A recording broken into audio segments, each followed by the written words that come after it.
আসসালামু আলাইকুম প্রিয় ফুটবল ফ্যান্স। ফুটবল ফ্যাগের আজকের এই ভিডিওতে আমি একটু মেসি রোনালদো সম্পর্কে আলোচনা করব।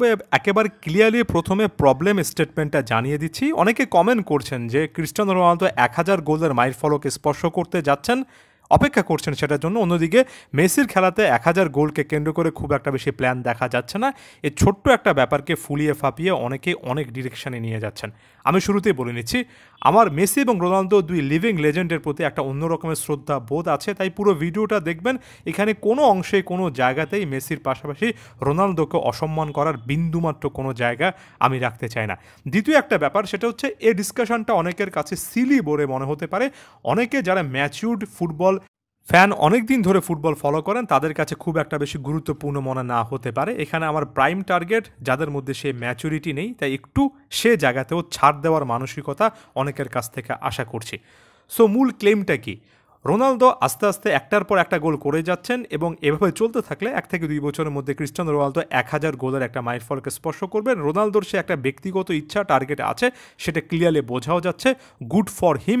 রোনালদোর মতো একজন প্রলিফিক গোল স্কোরারের এমন টাইপের একটা টার্গেট থাকা উচিত। কিন্তু লিওনেল মেসির মনের মধ্যে এমন টাইপের কোনো ইন্টেনশন দেখা যাচ্ছে না।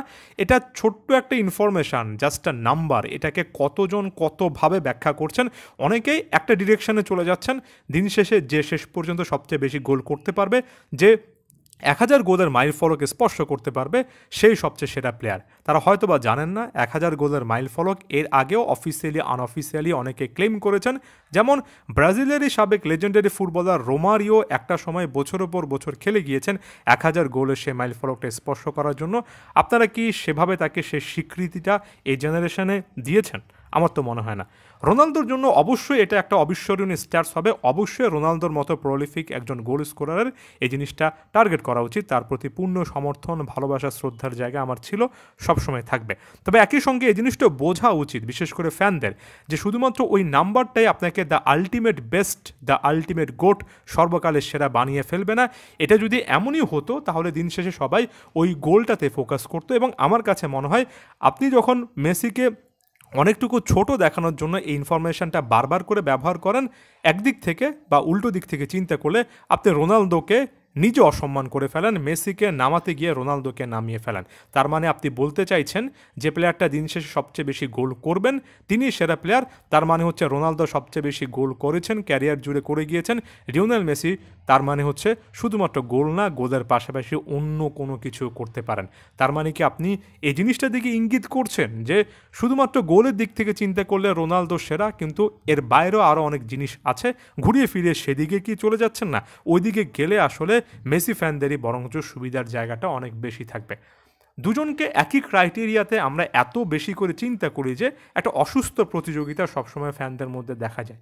যেমন লিওনেল মেসি এমএলএসের এমভিপি প্লেয়ার হলেন, একটা সিজনে তিনি মাত্র ১৯টা ম্যাচ খেলে ১৬টা অ্যাসিস্ট করে ফেললেন, এর পাশাপাশি ২০টা গোল ছিল। লিওনেল মেসি ইন্টার মায়ামিতে ৩৯টা ম্যাচে এখন পর্যন্ত ১৮টা অ্যাসিস্ট করে ফেলেছেন।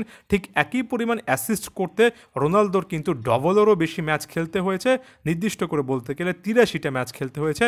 অর্থাৎ রোনালদোর চেয়ে অর্ধেকেরও চেয়েও কম ম্যাচ খেলে মেসি একই পরিমাণ অ্যাসিস্ট কিন্তু করছেন। মাঠের মধ্যে দুজনের যদি অবস্থান দেখেন, টিমে দুজনের যদি রোল দেখেন, রোনালদোকে আপনি গোল স্কোরিং পজিশনগুলোতে বেশি খুঁজে পাবেন। লিওনেল মেসির ক্ষেত্রে প্লে মেকিংটা অনেক গুরুত্বপূর্ণ। দিন যত গিয়েছে লিওনেল মেসি আস্তে আস্তে মিডফিল্ডে নেমে এসেছেন। ইন্টার মায়ামিতে তো আমার কাছে মনে হলো দিনে দিনে তিনি একেবারে মিডফিল্ডের একটা পারফেক্ট প্রোফাইল হয়ে যাচ্ছেন। তাই দুজনকে একই সাথে একই জায়গায় রেখে কম্পেয়ার করার মতো গ্রাউন্ডই তৈরি হয় না। যারা ফুটবল বোঝেন তারা কিন্তু এই জিনিসগুলোতে ফোকাস করেন, যারা বোঝেন না তারা শুধুমাত্র তাদের পছন্দের প্লেয়ারকে হাইলাইট করার জন্য ওই ইনফরমেশনটা সামনে টেনে আনেন। আরেকটা জিনিস দিয়ে আলোচনাটা শেষ করব। মাত্র কিছুদিন আগে দেখলাম ব্রাজিলের সাবেক নাম্বার 9 দ্য ফেনোমেনন নামে পরিচিত ব্রাজিলিয়ান রোনালদো সব মিলিয়ে ক্যারিয়ারে ৪১৪-১৫ বা এর কাছাকাছি গোল করেছেন। মেসি রোনালদো তার ডবলেরও বেশি গোল করেছেন। তার মানে কি আপনি বলবেন মেসি রোনালদোর তুলনায় ব্রাজিলিয়ান এ লেজেন্ডারি ফুটবলার কোনো ক্যালিবারেরই না? কারণ তিনি তাদের চেয়ে অর্ধেকেরও কম গোল করেছেন। কিন্তু যারা সত্যিকার অর্থে ফুটবল বোঝেন, জানেন, তারা অ্যাকচুয়ালি জানেন যে রোনালদো দ্য ফেনোমেনন অ্যাকচুয়ালি কী লেভেলের ফুটবলার ছিলেন, কতটা অসাধারণ একজন ফুটবলার ছিলেন, এবং কিছু কিছু জায়গা থেকে তিনি তার সময়ের কিংবা সর্বকালের অন্যতম সেরা একজন ছিলেন।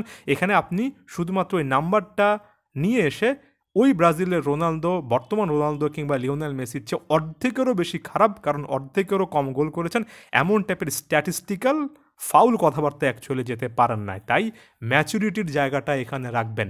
রোনালদো অবশ্যই মেসির চেয়ে সেরা হতে পারেন, রোনালদোকে অবশ্যই আপনি গোট মানতে পারেন, তবে শুধুমাত্র একটা স্ট্যাটস দিয়ে যদি সেটা ব্যাখ্যা করতে চান, তার মানে হচ্ছে বাকি অনেক ফিল্ডে আপনি রোনালদোর অবদানটা হয়তোবা খুঁজে পাচ্ছেন না, যে কারণে এখানে একটা অদ্ভুত লেভেলের ডিসকাশনে চলে এসেছেন। একইভাবে লিওনেল মেসি ফ্যানদের ক্ষেত্রে এই জিনিসটা মাথায় রাখতে হবে যে হ্যাঁ, লিওনেল মেসি গোল করে যাচ্ছেন, গোল করিয়ে যাচ্ছেন, অসাধারণ খেলছেন, তার জন্য 1000 মাইল ফলকটা খুব বড় রকমের কোনো কিছু হয়তোবা না, তবে একই সাথে এটাও বোঝা উচিত রোনালদোর জন্য যদি এটা একটা বিশাল কিছু হয় তাহলে অবশ্যই সেটাকেও সম্মান জানাতে হবে। মিউচুয়াল এ রেসপেক্টের জায়গা থেকে দুই লেজেন্ডকে সাইড বাই সাইড রাখতে পারেন, প্রত্যেকটা ছোটোখাটো বিষয় নিয়ে কম্পেয়ার করে অদ্ভুত একটা সিচুয়েশন করার যে প্রবণতা আছে সেটার বিরুদ্ধে গিয়ে কয়েকটা কথা বললাম। ধন্যবাদ সবাইকে।